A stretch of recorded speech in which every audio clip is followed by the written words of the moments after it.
اعوذ باللہ من الشیطان اللعین الرجیم بسم اللہ الرحمن الرحیم وبہ نستعین وخیر ناصر ومعین اما بعد فقد قال الرحمن فی کتاب الفرقان وقولہ الحق وهو اصدق الصادقین بسم اللہ الرحمن الرحیم والعصر ان الانسان لفی خسر الا الذین آمنوا وعملوا الصالحات وتواصوا بالحق وتواصوا بالصبر۔ درود بھیجیے گا محمد وآل محمد۔ خداوند متعال کا احسان ہے، اللہ سبحانہ و تعالیٰ نے آج پھر ہمیں توفیق دی اور آج ہم موجود ہیں اور اپنی اصلاح اور اپنے نفس کی اصلاح کے لیے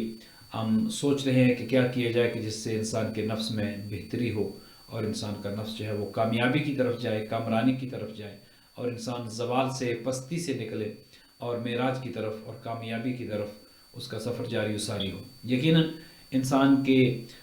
اس دنیا میں بھیجے جانے کا جو بنیادی مقصد ہے وہ یہی ہے کہ انسان اپنے مقصد خلقت کو سمجھے، اپنی تخلیق کے مقصد کو سمجھے کہ انسان کو کیوں بھیجا گیا اور اس کے بھیجے جانے کا مقصد کیا ہے۔ آپ اگر انسان کی ہسٹری پر دیکھیں تو بہت سی برائیاں اور بہت سی بیماریاں ایسی ہیں کہ جنہوں نے انسان کو مختلف آزمائشوں میں اور مختلف قسم کی اذیتوں میں مبتلا کیا ہے، اور اگر یہ سب آپ اس کا تجزیہ کر لیں، حضرت آدم سے لے کر جو کہ پہلا قتل ہوا، قابیل نے اپنے بھائی حابیل کا قتل کر دیا، تو وہیں سے گویا انسان کے اندر مرنے، مارنے اور ایک دوسرے کو نقصان پہنچانے کا جذبہ جو ہے وہ شروع سے پہلے انسان سے ہی گویا موجود تھا۔ ابو البشر کی پہلی اولاد، انہی سے یہ سلسلہ آگے چل پڑا اور اس کے بعد پھر چلتا رہا۔ پھر دیکھیے کتنے انبیاء آئے، بنی اسرائیل میں کتنے قتل ہوئے، ایک دن میں یا وہ 70 جو ہے وہ انبیاء کا قتل کرتے تھے اور کتنا زیادہ جو ہے وہ نقصان ہوا، اور پھر یہ سلسلہ آگے چلتا ہے۔ تو اس کے پیچھے اگر آپ تجزیہ کریں کہ یہ سب اس کے پیچھے سلسلہ کیا تھا، تو ایک چیز ذہن میں آتی ہے کہ انسان کا نفس جو ہے وہ اس پر غالب آ جاتا ہے، اور جب انسان نفس کا غلام بن جاتا ہے اور انسان مغلوب ہو جاتا ہے تو یقیناً پھر جب نفس انسان پر غالب آتا ہے تو انسان اس کے نشانے پر آ جاتا ہے اور اس سے پھر سارے گناہ ہوتے ہیں۔ جتنی جنگیں ہوئیں ان میں بھی اگر آپ دیکھ لیجئے تو انسان کا اپنا نفس شامل ہے۔ اس کے علاوہ جتنی بھی قتل و غارت گری پوری کائنات میں ہوئی اور آج تک ہوتی چلی جا رہی ہے، اس کا بھی اگر آپ اندازہ لگائیں، جائزہ لیں، تو اس کے پیچھے بھی انسان کی نفسانی خواہشات ہی ہیں۔ اگر بنیادی طور پر انسان چونکہ روح اور نفس کی جو دو لڑائیاں آپس میں مسلسل چل رہی ہوتی ہیں، چونکہ نفس کے بارے میں فرمایا کہ ان النفس لامارۃ بالسوء، نفس تمہیں گناہ کے راستے پر لے کر جائے گا، برائی کے راستے پر لے کر جائے گا، اور کل روح من امر ربی، روح تو اللہ کا امر ہے، روح تمہیں ہدایت کرتی ہے اور روح چاہتی ہے کہ تم صراط مستقیم پر اور سیدھے راستے پر رہو۔ لہٰذا انسان جب نفس کا غلام بنتا ہے تو وہیں سے انسان کی تباہی اور بربادی کا آغاز ہو جاتا ہے۔ کفار و مشرکین اگر اس کفر کے راستے پر تھے، یہ شرک کے راستے پر تھے، تو اس کے پیچھے وجہ کیا تھی؟ اس کے پیچھے وجہ یہ تھی کہ وہ نفس کے غلام تھے۔ ان کا جو نفس تھا، ان کی جو ذاتی خواہشات تھیں، وہ اس کو چھوڑنا نہیں چاہتے تھے۔ حضور نے جب آ کر یہ پیغام دیا کہ قولو لا الہ الا اللہ تفلحو، کہ ایک اللہ کی عبادت کرو، ایک اللہ کو خدا مانو، وحدہ لا شریک مانو، اسی کو معبود مانو اور اس اللہ کی عبادت کرو، وہ اپنے نفس کے غلام بن چکے تھے۔ ان کی نفسانی خواہشات اتنی غالب آ چکی تھی کہ اپنا وہ سب کچھ چھوڑ کر حضور کی اس آواز پر لبیک کہنا ان کے لیے ممکن نہیں تھا۔ لہٰذا پوری آپ اگر بنی نوع انسان کی تاریخ دیکھ لیں تو ایک چیز جو ہے وہ بالکل کھل کر سامنے آ جاتی ہے کہ انسان کی تباہی کی بنیادی وجہ نفس پرستی ہے۔ انسان کی تباہی اور ضلالت میں اور ذلت میں گر جانے کا جو سب سے بڑا ایک راز ہے وہ یہ کہ انسان جب اپنے نفس کا غلام بن جاتا ہے۔ میں کوشش کروں گا جو ہاشم صاحب نے ابھی موضوع دیا ہے اس حوالے سے بھی میں اس کو ٹچ کروں، اور اسی حوالے سے ہماری جو گفتگو جو آ رہی تھی اس کو بھی ہم ساتھ لے کر چلے اور ہم یہ سمجھنے کی کوشش کریں کہ ماہ رمضان المبارک میں کس طرح سے ہم نے اپنے نفس کی اصلاح کرنی ہے اور وہ کون کون سی روحانی بیماریاں ہیں کہ جن سے انسان نے اپنے آپ کو نجات دینی ہے۔ جیسے جسم بیمار ہو جاتا ہے، بہت سی چیزوں کا اگر آپ خیال نہ رکھیں، اعتدال پسند نہ ہو تو جسم بیمار ہو جاتا ہے۔ بہت سی چیزوں کے کم یا زیادہ استعمال کرنے سے آپ کا جسم مریض ہو جاتا ہے۔ بالکل اسی طرح انسان کی روح بھی مریض ہو جاتی ہے۔ مختلف بیماریاں اگر انسان کی روح کو لگ جائیں تو انسان کی روح مریض ہو جاتی ہے، اور اس روح کے بیمار ہونے کی وجہ سے پھر انسان کی برائیوں کا آغاز شروع ہو جاتا ہے۔ پھر جنگیں بھی اسی وجہ سے ہوتی ہیں، پھر قتل و غارت بھی اسی وجہ سے ہوتی ہے، پھر معاشرے میں گناہ بھی اسی وجہ سے ہوتے ہیں، پھر معاشرے میں جتنی بھی برائیاں ہیں وہ اس وجہ سے ہوتی ہیں کہ انسان کی روح بیمار ہو چکی ہے۔ جب انسان کی روح ہیلدی ہو، جب انسان کی روح صحت مند ہو، پھر انسان نیکی کے راستے پہ آتا ہے، خدا کے راستے پہ آتا ہے اور اپنی عقل کو استعمال کرتا ہے کہ میرے لیے اچھا کیا ہے اور میرے لیے نقصان دہ کیا ہے۔ ایک روحانی بیماری کے جس کا تذکرہ آج آپ کی خدمت میں کرنا ہے اور اس کے بعد جنگ بدر کا بھی انشاءاللہ ذکر کریں گے۔ ایک روحانی بیماری کی جس کا بہت زیادہ انسان پر اثر ہوتا ہے وہ غیبت کی ایک بیماری ہے کہ جو انسان کی روح کو اتنا بیمار کر دیتی ہے کہ انسان جو ہے وہ جہنم کی پستی میں چلا جاتا ہے، جہنم کی آگ میں اپنے آپ کو دھکیل دیتا ہے اور اس کے باوجود بھی باز نہیں آتا۔ یہ ایک ایسی بیماری ہے کہ جو روح کو دیمک کی طرح چاٹتی رہتی ہے اور اس طرح سے روح کو مریض کر دیتی ہے، روح کو بیمار کر دیتی ہے کہ انسان بالکل تباہ و برباد ہو کے رہ جاتا ہے۔ اور بہت سی جنگیں بھی یقین مانیے کہ غیبت کی ہی وجہ سے ہوئی، ایک نے دوسرے کو کچھ بات کہی، حقیقت کچھ ہے یا نہیں ہے، لیکن جب آپ نے ایک بات شروع کر دی، ایک بات چل نکلی اور اس کا نتیجہ پھر جو ہے وہ خاندانوں میں لڑائی، گھر کے اندر لڑائی، خاندانوں میں لڑائی، ممالک کے اندر لڑائی اور پھر انٹرنیشنل جو آپ دیکھتے ہیں کہ وار کرائمز جو ہوتے ہیں اس کے پیچھے بنیادی طور پر غیبت ہوتی ہے، حالانکہ حقیقت کا اس کے ساتھ تعلق نہیں ہوتا۔ قرآن مجید سے اگر آپ دیکھیں تو سورہ حجرات میں آیت نمبر 12 میں اللہ تعالیٰ نے سے یہاں تک کہا کہ تم اپنے مردہ بھائی کا گوشت کھا رہے ہو اگر تم غیبت کر رہے ہو۔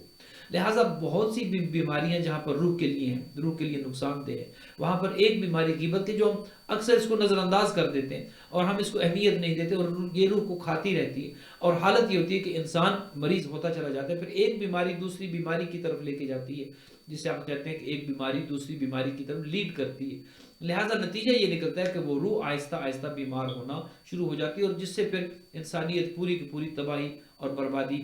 کی طرف جو ہے وہ چلی جاتی ہے۔ تو غیبت جو ہے ایک ایسی بیماری ہے کہ جو انسان کو روحانی طور پر مریض کر دیتی ہے۔ ایک دفعہ اللہ سبحانہ و تعالیٰ نے حضرت موسیٰ علیہ السلام سے کہا کہ اے موسیٰ، تمہاری قوم میں ایک شخص ہے کہ جو غیبت کرتا ہے، اس کی یہ بیماری ہے اور اس کی وجہ سے پوری قوم پر عذاب آئے گا۔ تو حضرت موسیٰ نے پوچھا کہ اے اللہ سبحانہ و تعالیٰ، مجھے بتاؤ تو صحیح وہ بندہ ہے کون، تھا کہ پتہ تو چلے کہ کون ہے کہ جو غیبت کرتا ہے۔ تو خدا نے کہا کہ اے موسیٰ، میں جو تمہیں اس کی برائی بتا رہا ہوں کہ وہ غیبت کرتا ہے، اب اس کا نام تمہیں بتا دوں تو تم مجھے بھی اسی کام میں شریک کرنا چاہتے ہو۔ وہ اللہ سبحانہ و تعالیٰ نے پھر اس کے بعد بتایا گیا کہ کوڑا ڈالو اور ایسے، تو خیر وہ بندہ پتہ چل گیا اور اس نے توبہ کی اور خداوند متعال سے معاف کر دیا۔ تو یہ ایسی بیماری ہے کہ جب خدا سبحانہ و تعالیٰ نے حضرت موسیٰ سے کہا کہ میں اس کا نام بتا کر تمہیں اسی کام میں تو مجھے بھی شامل کرنا چاہتے ہو کہ جو جس کام میں وہ ایک گناہگار جو ہے وہ موجود ہے۔ لہٰذا بہت سی برائیاں، بہت سی چیزیں ایسی ہوتی ہیں کہ ہم انہیں بہت ہلکا سمجھتے ہیں، بہت لائٹ سمجھتے ہیں، زمان کے مزے کے لیے، اپنے وقت کو پاس کرنے کے لیے، اپنی مصروفیت کو بنانے کے لیے انسان اس میں جو ہے وہ مصروف ہو جاتا ہے اور وہ سمجھتا نہیں کہ یہ ایک ایسی بیماری ہے کہ جو اسے بالکل تباہ و برباد کرنے کے لیے چلی۔ کہتے ہیں کہ ایک زمانے میں کسی کا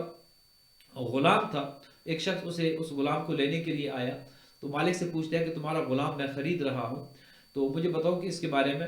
تم کیا جانتے ہو۔ اس نے کہا بھی بہت اچھا ہے، بہت نیک ہے، لیکن ایک بیماری اس میں موجود ہے اور وہ بیماری غیبت کی ہے۔ غیبت کرتا ہے، اس کے علاوہ باقی یہ بالکل ٹھیک ہے، نمازی بھی ہے اور عبادت گزار ہے، سب اس میں اچھا ہے سوائے ایک کے، اور وہ یہ کہ غیبت ہے۔ اس نے کہا اس کی غیبت کا مجھے کیا نقصان ہوگا، اگر باقی اچھا کام اچھا کرتا ہے تو مجھے تو ایسے ہی غلام چاہیے تھا، اگر غیبت ہے تو اس کی ذات تک کے لیے مجھے اس کا نقصان کیا ہوگا۔ خیر اس نے اس کو خرید لیا اور خرید کر اپنے گھر چلا گیا۔ تو اس نے اپنے گھر میں اس کو رکھ لیا، وہ غلام تھا، خادم کی حیثیت سے اس کے گھر میں اس نے خدمات شروع کر دی۔ ایک دن صاحب کتاب لکھتے ہیں، اور ابھی کچھ دیر پہلے میں یہ واقعہ دیکھ رہا تھا، صاحب کتاب لکھتے ہیں کہ ایک دن وہ غلام اس کا جو مالک تھا اس کی بیوی کے پاس آتا ہے اور اس سے آ کر کہتا ہے کہ تمہارا جو شوہر ہے اس کو میں نے دیکھا ہے کہ یہ تمہارے حق میں امین نہیں ہے، یہ کسی اور جگہ اس کے تعلقات ہیں اور یہ جو ہے وہ تمہارے حق میں امانت دار نہیں ہے، لہٰذا میں ایک اس مسئلے کا حل نکال سکتا ہوں۔ یہ جو دیکھیں ہمارے معاشرے میں بھی اس طرح کے بعض افراد ہیں کہ جو آپ کو غلط مشورے دیتے ہیں جادو ٹونے کا، اور یہ کر دیں گے اور وہ کر دیں گے، اور بڑی بدقسمتی سے ہمارے افراد بھی، ہماری بہنیں تو خاص کر اور باقی کچھ مومنین بھی جو ہے وہ اسی کام میں مصروف ہو جاتے ہیں۔ تو اس غلام نے کہا کہ تم اگر اس کی داڑھی کے کچھ بال مجھے لا دو تو میں ایک خاص عمل ہے وہ کروں گا، اس کے بعد یہ جو ہے وہ جس عورت میں یہ دلچسپی لے رہا ہے اس عورت کو چھوڑ دے گا۔ تو گویا اس میں غیبت کی بیماری تھی، اس نے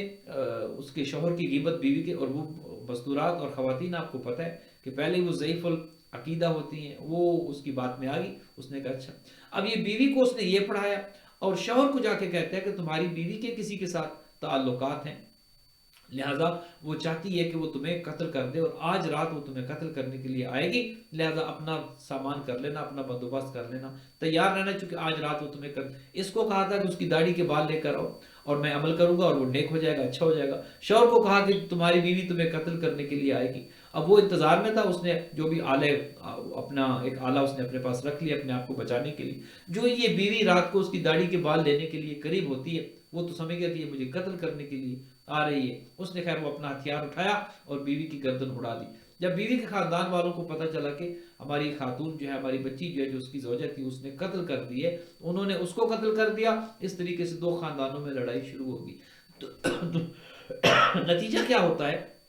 کہ غیبت کے جسے ہم معمولی سی بات سمجھتے ہیں، غیبت کے جسے ہم نے بہت ہلکا جانا، وہ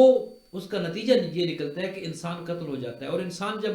قتل ہوتے ہیں تو بعض اوقات یہ لڑائیاں خاندانوں میں چلی جاتی ہیں، بعض اوقات یہ لڑائیاں جو ہے وہ قوموں میں چلی جاتی ہیں اور یہ پھیلتی چلی جاتی ہیں۔ تو اصل اگر آپ دیکھیں تو غیبت فقط زبان کا مزہ نہیں ہے، زبان کا چسکہ نہیں ہے، اس کا انجام اگر آپ دیکھیں تو یہ انسان کو تباہی اور بربادی تک لے جاتی ہے، اور اسی کے نتیجے میں پھر جنگیں بھی ہوتی ہیں، اسی کے نتیجے میں انسان تباہ و برباد ہو جاتا ہے۔ جنگ بدر کا جہاں تک آپ دیکھتے ہیں،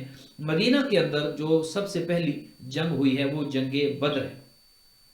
جنگ بدر کا کچھ حال یہ تھا کہ حضور جب مکہ سے ہجرت کر کے آئے، یقیناً اسلام اس وقت کمزور تھا، اتنا طاقتور نہیں تھا، اور آتے ہی سب سے پہلی جنگ جو ہے وہ اسلام پر مسلط کر دی گئی۔ جیسے امیر المومنین کے حوالے سے آپ جانتے ہیں، مولا جب 25 سال کے بعد ظاہری خلافت میں آئے تو آتے ساتھ مولا کو جنگوں میں مصروف کر دیا گیا۔ جنگ جمل چھیڑ دی گئی، جنگ جمل کے ساتھ پھر اس کے بعد جنگ صفین چھیڑ دی گئی، جنگ صفین کے بعد جنگ نہروان چھیڑ دی گئی۔ وہ امیر المومنین کا جو 3.5-4 سال کا عرصہ خلافت کا بنتا تھا وہ جنگوں میں گزرا۔ لہٰذا ایک یہ بھی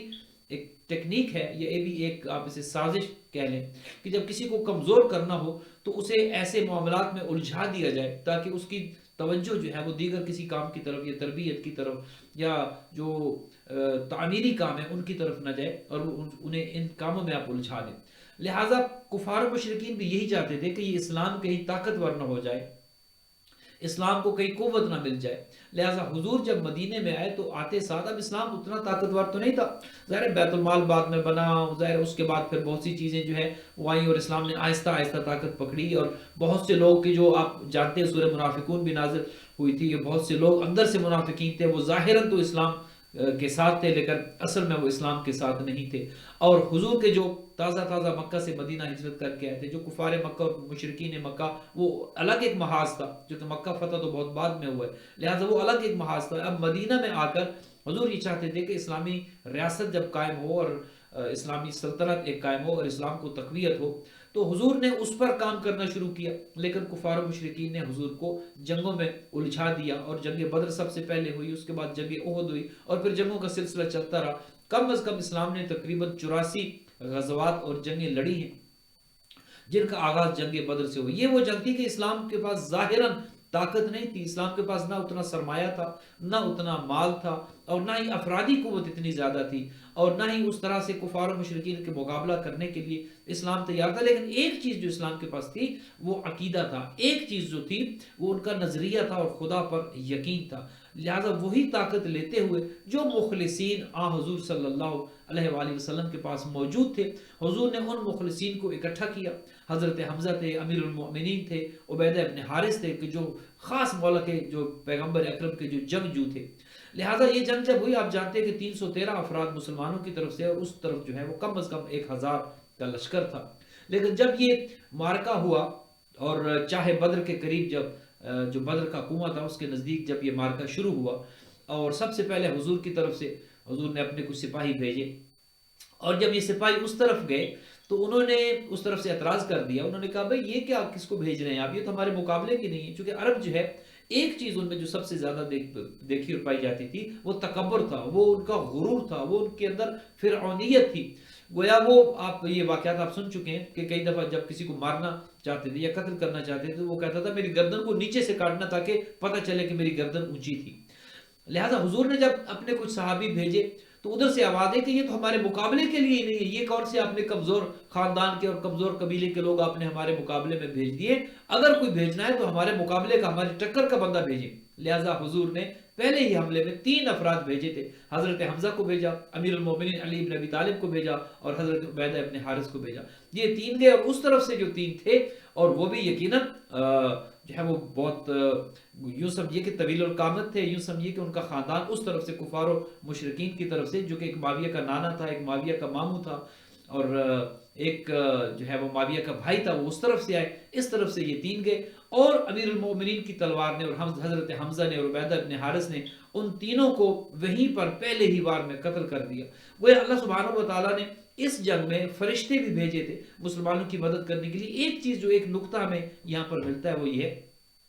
کہ انسان کا جب عقیدہ مضبوط ہو، انسان جب اپنے ایمان پر کامل ہو، اور جب خدا پر یقین اور بھروسہ رکھتا ہو، تو اس کی معجزاتی طور پر مدد ہوتی ہے۔ انسان کبھی بھی اپنے آپ کو تنہا نہ سمجھے، کبھی بھی انسان اپنے آپ کو اکیلا نہ سمجھے۔ انسان جب مخلص ہے اور للہ کام کر رہا ہے، خدا کے لیے کام کر رہا ہے، تو پھر اس کے لیے راستے کھل جاتے ہیں۔ پھر خدا سے جب وہ مدد مانگتا ہے تو خدا اس کی مدد کرتا ہے، پھر انسان کبھی بھی تنہا نہیں ہوتا۔ لہذا اللہ سبحانہ و تعالیٰ نے 1000 فرشتہ بھیجا تھا، اور جتنے فرشتے آئے تھے وہ سب علی ابن ابی طالب کی شکل میں آئے تھے۔ یہ معجزہ امیر المومنین کا مقام اور مرتبہ اتنا زیادہ تھا کہ خدا نے جتنے ملائکہ کو بھی بھیجا جنگ بدر میں 313 مسلمانوں کی مدد کے لیے، وہ سارے فرشتے علی ابن ابی طالب کی شکل میں آئے۔ اور بعد میں جب یہ قافلہ جو ہے وہ کفار و مشرکین کا پورا لشکر جب ہار کے واپس مکہ گیا، تو لوگوں نے پوچھا کہ ہمارے بھائی کا کیا ہوا، ہمارے ماموں کا کیا ہوا، ہمارے چچا کا کیا ہوا، ہمارے والد کا کیا ہوا؟ تو لوگ، ہر بندہ کہتا تھا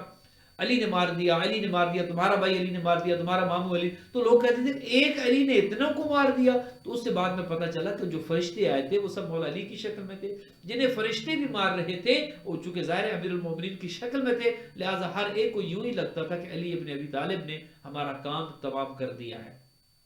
تو جنگ بدر میں اللہ سبحانہ و تعالیٰ نے مسلمانوں کو فتح و نصرت عطا کی، اور علی ابن ابی طالب کی تلوار کے ذریعے، اور جتنے بھی جنگ اسلام نے 84 جنگیں جو لڑی، ان میں سے سوائے جنگ تبوک کے علی ابن ابی طالب ہر جنگ میں شامل تھے، اور ہر جنگ کے فاتح کا نام امیر المؤمنین تھا۔ ایک زمانے میں کہ جب معاویہ نے خط لکھا تھا مولا علی کو، اور اس نے بدتمیزی کی تھی، تو مولا نے جواب میں اس کو خط لکھا تھا جو نہج البلاغہ میں موجود ہے۔ مولا نے اس کو خط لکھا تھا کہ اے معاویہ، تو کیوں اپنے لوگوں کو بھی قتل کرواتا ہے، اور ہماری طرف کے لوگ جو ہے وہ بھی مارے جاتے، تو خود کیوں نہیں نکلتا؟ خود نکل اور آ میرے مقابلے میں تجھے بتا دوں۔ اور یاد رکھ معاویہ، جنگ بدر کا مولا نے حوالہ دیا کہ تمہارے نانا، تمہارے ماموں، تمہارے بھائی کا قاتل میں علی ابن ابی طالب ہوں، میں ہوں کہ جس نے تمہارے ماموں، تمہارے نانا اور تمہارے بھائی کو سب کو قتل کیا تھا، اور جس تلوار سے میں نے قتل کیا تھا وہ تلوار آج بھی میرے پاس موجود ہے۔ نہ تو علی بوڑھا ہوا ہے، نہ علی کے ہاتھوں میں طاقت کم ہوئی ہے، اور نہ علی کی تلوار کند ہوئی ہے۔ آج بھی وہی طاقت میرے اندر موجود ہے، اور آج بھی وہی تلوار میرے پاس موجود ہے۔ لہٰذا امیر المومنین نے اس جنگ کا ذکر کیا اور اس جنگ کا حوالہ دیا تھا۔ گویا امیر المومنین کا یقیناً جوانی کا وقت تھا جنگ بدر میں جب یہ سلسلہ ہوا امیر المومنین پہ جو اس وقت تھا، لیکن اس کے بعد کی جو جنگیں ہیں وہ ان میں بھی مولا نے جو اپنے کارنامے دکھائے۔ لیکن بنیادی چیز جس کی طرف آج اگر ہم غور کر لیں کہ ان جنگوں کا نتیجہ کیا نکلا، اسلام نے چونکہ کوئی جنگ چھیڑی نہیں ہے، یہ ایک چیز صاف اور واضح ہونی چاہیے اور روشن ہونی چاہیے۔ اسلام نے جتنی بھی جنگیں لڑی ہیں، اسلام نے دفاع میں لڑی ہیں، اسلام نے تحفظ میں لڑی ہیں، اسلام نے کبھی کسی پر ہاتھ نہیں اٹھایا۔ اور خود علی ابن ابی طالب کے جو بہت بڑے شجاع تھے، بہت بڑے بہادر تھے، اور حضور کی طرف سے سب سے پہلے امیر المومنین ہر مارکے میں جو ہے وہ جاتے تھے۔ امیر المومنین نے سب سے پہلے کسی پر حملہ نہیں کیا، جا کر دعوت دیتے تھے کہ کلمہ پڑھ لو، مسلمان ہو جاؤ۔ اگر کوئی کلمہ پڑھ لیتا، مسلمان ہو جاتا، تو مولا اسے چھوڑ دیتے، یا یہاں تک بھی کہا گیا کہ چلے جاؤ، میرے سامنے نہ چلے جاؤ۔ لیکن اگر کوئی ٹک جاتا، اور وہ علی ابن ابی طالب کی تلوار کا پھر مقابلہ نہیں کر سکتا تھا۔ لہٰذا ماہ رمضان المبارک میں 17 رمضان کو وہ جو جنگ بدر چھیڑی گئی، اس جنگ کا اگر آپ ذکر کریں، یا جتنی بھی جنگیں ہوئیں، یا جو جنگیں آج ہو رہی ہیں، بنیادی طور پر یہ سب انسان کی نفسانی خواہشات کا نتیجہ ہوتی ہیں۔ انسان کی نفس، چونکہ وہ کفار و مشرکین نے اگر جنگ کی تھی تو بنیادی یہی تھا کہ ہم جس خدا کے ماننے والے ہیں، ہم جن خداؤں کی پوجا کرتے ہیں وہ خدا کہ جو ان کے نفس کو تسکین دیتے تھے، وہ خدا کے جو خدا اپنے ہاتھوں سے بناتے تھے، اور بعض اوقات تو ان خداؤں کو وہ خود کھا بھی لیتے تھے، چونکہ بعض خدا وہ مٹی کے بناتے، بعض پتھر کے بناتے، بعض خدا وہ حلوے کے بنا لیا کرتے تھے، کتابوں میں موجود ہے، اور جب بھوک لگتی تو وہی حلوے کے بنائے ہوئے خدا وہ خود کھا لیے کرتے تھے۔ بنیادی طور پر انسان جب نفس کا غلام بن جاتا ہے وہ جنگوں کو چھیڑ بھی دیتا ہے، وہ جنگوں کا آغاز بھی کر دیتا ہے، اور وہ برائی کو پھیلانا شروع کر دیتا ہے۔ انسانوں وہ افرادی حیثیت سے ہو، وہ ایک خاندان کے اندر ہو، ایک گھر کے اندر ہو، یا قوموں کے اندر ہو، جب انسان ایک بنیادی جو بیماری ہے، جو برائی ہے، جو روحانی بیماری ہے، غیبت، جب انسان اس کا شکار ہو جاتا ہے تو اس کے نتیجے میں پھر جنگیں بھی ہوتی ہیں، تباہی بھی ہوتی ہے، اور بربادی بھی ہوتی ہے، اور انسان بالکل تباہ و برباد ہو جاتا ہے، اور پھر بھی وہ باز نہیں آتا۔ آج کے اس درس میں اور آج کی اس گفتگو میں، اپنی گزارشات میں، اگر میں آپ تمام کی خدمت میں یہ عرض کروں اور یہ الفاظ پہنچانے میں کامیاب ہو جاؤں کہ اگر ہم اپنے نفس کی جو آہستہ آہستہ ہم اصلاح کر رہے ہیں، اور خدا کرے کہ ہم اس میں کامیاب ہوں، اگر ایک ایک چیز پر ہم غور کریں، اور ایک ایک برائی اور بیماری جو روحانی بیماری ہے، اگر ہم ایک ایک کو ایڈریس کر کے ہم اس سے اپنے آپ کو جان بچانا اور جان چھڑانا شروع کر دیں، تو یقین مانیے ماہ رمضان المبارک میں ہی انسان تبدیل ہو جاتا ہے۔ ہر روز 30 دن ہے، اگر آپ ہر روز ایک عہد کر لیں کہ آج کے دن میں نے اس برائی اور اس بیماری سے اپنی روح کو پاک کرنا ہے، آج میں نے اپنی روح کو یہ میڈیسن دینی ہے، اور اس میڈیکیشن کے ذریعے اپنی روح کا میں نے ٹریٹمنٹ کرنا ہے، علاج کرنا ہے، تاکہ میری روح ہیلدی ہو جائے، میری روح بیمار نہ ہو، تو دیکھیے 30 بیماریاں تو ماہ رمضان المبارک کے مہینے میں انسان ان سے نجات حاصل کر لیتا ہے۔ اور یہ بیماریاں وہ ہیں کہ جو جسمانی بیماریاں ہیں، آپ کو دوا چاہیے، آپ میڈیسن لیں گے تو جسمانی بیماری آپ کی ٹھیک ہوگی۔ روحانی بیماری جو ہے، اس لیے کہتے ہیں کہ دلوں کو بھی زنگ لگ جاتا ہے، اور جب دلوں کو زنگ لگے تو فرماتے ہیں کہ استغفار کے ذریعے اور ذکر خدا کے ذریعے اور روحانی باتوں اور روحانی گفتگو کے ذریعے آپ روح کا اور دل کا علاج کریں۔ جب دل بیمار ہو جائے، جب روح بیمار ہو جائے، تو اس کا علاج دوائی سے نہیں ہے، اس کا علاج میڈیسن یا میڈیکیشن سے نہیں ہوتا، اس کا علاج ذکر خدا سے ہے، اس کا علاج روحانی گفتگو سے ہے، اس کا علاج میڈیکیشن نہیں کر سکتی، اس کا علاج میڈیٹیشن کرتی ہے۔ لہٰذا آج کے ماہ رمضان کے اس روزے میں اگر ہم اس بات پر غور کر لیں اور اپنی زندگی، اپنی شخصیت کو تبدیل کرنے کے لیے ہم یہ عہد کر لیں کہ اگر خدا نخواستہ بعض اوقات عمدن یا ساون، جانتے ہوئے یا نادانستہ طور پر ہم غیبت کا شکار ہو جاتے ہیں، کسی مومن بھائی کا ہم گلہ کرتے ہیں، کسی مومن بھائی کی ہم برائی کرتے ہیں، ہوتا ہی ہے کہ جب ہم یہ کرتے ہیں تو اس کے گناہ جھڑنا شروع ہو جاتے ہیں، اور ہمارے گناہوں میں اضافہ ہونا شروع ہو جاتا ہے، تو ہم اس کا مطلب یہ کہ جس کی غیبت کر رہے ہیں اس کو تو ہم فائدہ پہنچا رہے ہیں اور اپنا ہم نقصان کر رہے ہیں۔ اگر خدا کرے کہ یہ توفیق ہمیں مل جائے کہ ہم اپنی اصلاح کریں اور ہر روز ایک بیماری کا ہم جائزہ لیں اور اس کے ساتھ ساتھ اس کا علاج بھی کریں۔ خدا انہیں مطال سے دعا گو استغفار گروپ کے جتنے بھی بھائی بہنیں ہیں، بچے بچیاں ہیں، خدا سب کی عبادت کو قبول کرے، سب کا وقت خدا عبادت میں شمار کرے، اور سب کے صغیر و کبیرہ ہمارے گناہوں سے خدا درگزر کرے۔ اور آج چونکہ مدرس ڈے بھی تھا، جن کی مائیں زندہ ہے خدا ان کو طول عمر دے، خدا انہیں ہمیشہ زندہ و سلامت رکھے، اور جن کی مائیں دنیا سے چلی گئیں خدا ان کے بزرگ و برتر ان کے درجات کو متعالی کرے، انہیں جوار ائمہ علیہ السلام میں جگہ عنایت کرے۔ جو بیمار ہے خدا متعال انہیں شفا دے، اور جو دنیا سے چلے گئے ان سب کے درجات بلند ہو۔ میں آپ سب کا بہت بہت شکر گزار ہوں، آپ تمام بہنوں بھائیوں کا، آپ کی محبت کا، اور جتنا بھی آپ جس